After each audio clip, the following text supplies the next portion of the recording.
Hello everyone! Welcome back to the Alexab channel. Sa video na ito, ipapakita namin sa inyo kung paano gamitin ang updated mode 10 ng ating Alexab Coinboard version 2, ang Centralized Vendo mode with Coin Changer.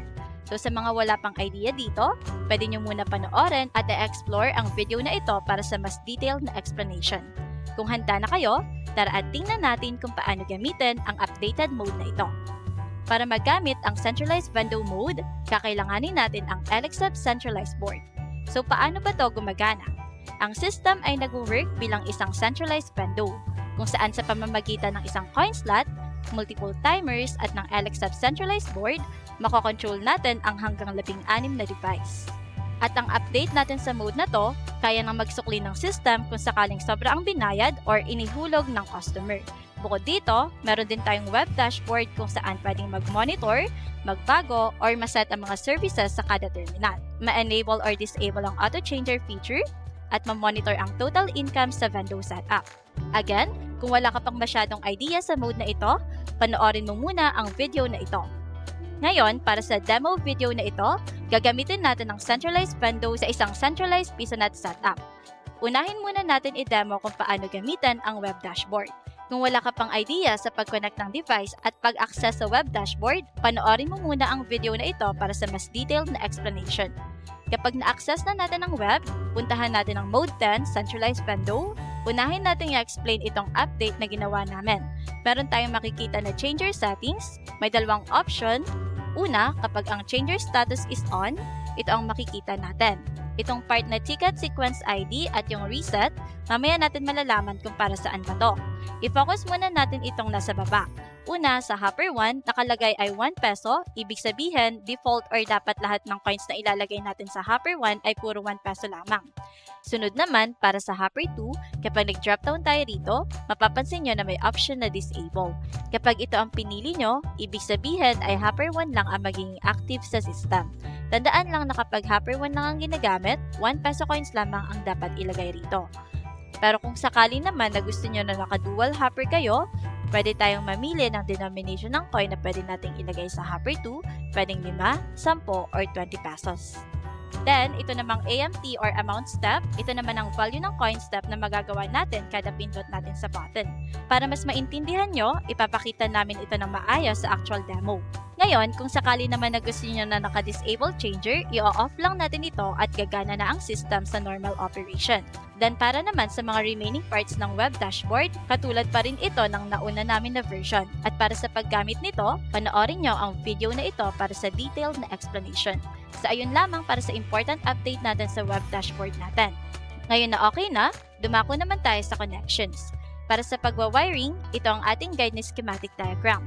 Center ng system na ito ang Alexab Coinboard version 2.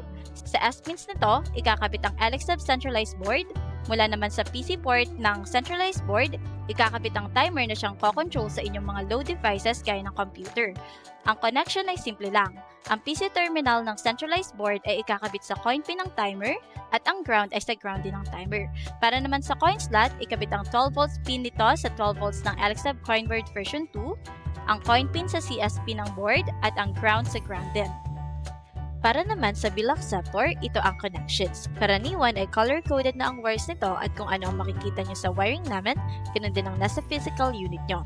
Ang signal wire or blue wire ay ikakabit sa BAP ng board, ang orange at violet wires ay ikakabit sa ground, at para sa supply, ikakabit ito sa 12 volts ng board, pero hindi required na both meron kayo. Pwedeng coin slot lang, pwedeng bill acceptor lang, nakadepende na sa setup nyo. Sunod naman ang coin hopper machines. Dalawang hopper ang gagamitin natin upang magkaroon ng mas maraming coin combinations. Para makontrol ang bawat hopper, gagamit tayo ng Solid State Relay or SSR. Sa coin hopper 1, putulin ng isang linya ng AC wire at ikabit ang dalawang dulo nito sa load side ng SSR. Dahil AC line ito, hindi mahalaga kung magkabaliktad ang pagkakabit. Sa input side naman ng SSR, ikabit ang positive terminal sa P4 SIG ng Alexab Coinboard version 2 at ang negative terminal sa ground ng board. Para sa coin hopper 2, pareho lang ang connection. Putulin ng isang linya ng AC wire at ikabit ito sa load side ng SSR. Sa input side, ikabit ang positive terminal sa P2 SIG at ang negative terminal sa ground ng board. Ngayon, kung sakali namang isang hopper lang ang gusto nyong gamitin sa setup, madali lang ang gagawin. Tatanggalin nyo lang isang hopper at pipili kayo kung alin ang gagamitin. Kung 1 peso coins lang ang ilalagay nyo sa machine, hopper 1 ang piliin nyo. Pero kung 5, 10 or 20 peso coins naman ang gagamitin, hopper 2 ang dapat nyong piliin. Ngayon naman, para sa coin sensors ng bawat hopper, sa coin hopper 1 sensor, ikabit ang 12 volts sa 12 volts ng board, ang signal pin sa H1 at ang ground sa ground. Para naman sa coin hopper 2 sensor, ikabit ang 12 volts sa 12 volts, ang signal pin sa H2 at ang ground sa ground ng board. Para sa buttons, 3 ang gagamitin natin.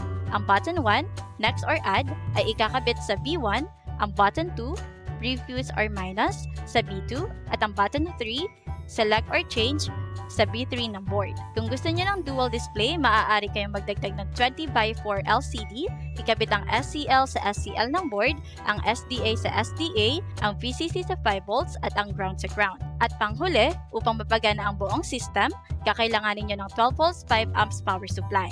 At ngayon na okay na ang ating connections, simulan na natin ang actual demo kung paano ba gamitin ang system. Simulan natin kapag yung changer status ay naka-on, or sa madaling salita, kayang magsukli ng system.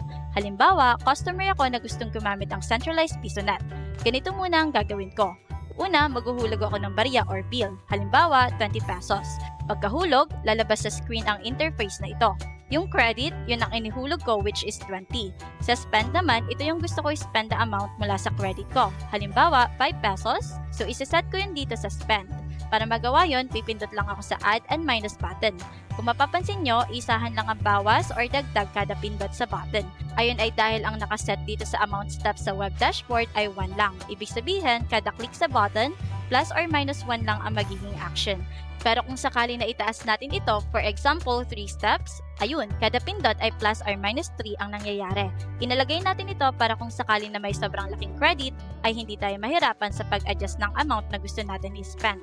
Again, balik tayo sa example natin. Gusto natin mag-spend ng 5 pesos at isiset ko to. At kapag okay na, at nagpindot ako sa aking select or okay button, ayun, magsusukli ang system sa akin. So mula sa hopper 2, may lumabas na 3 pieces na 5 pesos. Ayun ay dahil sa aking web dashboard, isanat ko na ang laman ng hopper 2 ay 5 peso coins. At dahil sa 20 pesos na credit ko ay 5 pesos lang ang gusto kong i-spend, sinuklian ako ng system ng 3 pieces of 5 peso coin na equal sa 15 pesos. Ngayon, after ako masuklian, makikita sa screen yung remaining credit na gagastusin ko. Gamit pa rin ng buttons natin, pwede ulit akong mag-click para maghanap naman ng terminal or PC na gagamitin ko. So basically, naging next and prev buttons sila ngayon. At kapag nakapili na ako ng PC, kapag nagpindot ulit ako sa select or okay button, so ayun, nagkameron ng time ang aking timer. Meaning, gagana na yung load na nakakabit dito. Ngayon, mag-try ulit tayo ng ibang amount na gusto natin i-spend. Halimbawa, maghulog tayo ng 20 pesos ulit, then ang i-spend ko lang ay 2 pesos. So, dapat magsukli sa akin ng system ng 18 pesos. So, kapag nagpindot na ako, ayun, nag-dispense itong hopper 2 ng 3 pieces of 5 peso coin and sa hopper 1 naman ay 3 pieces ng 1 peso coin.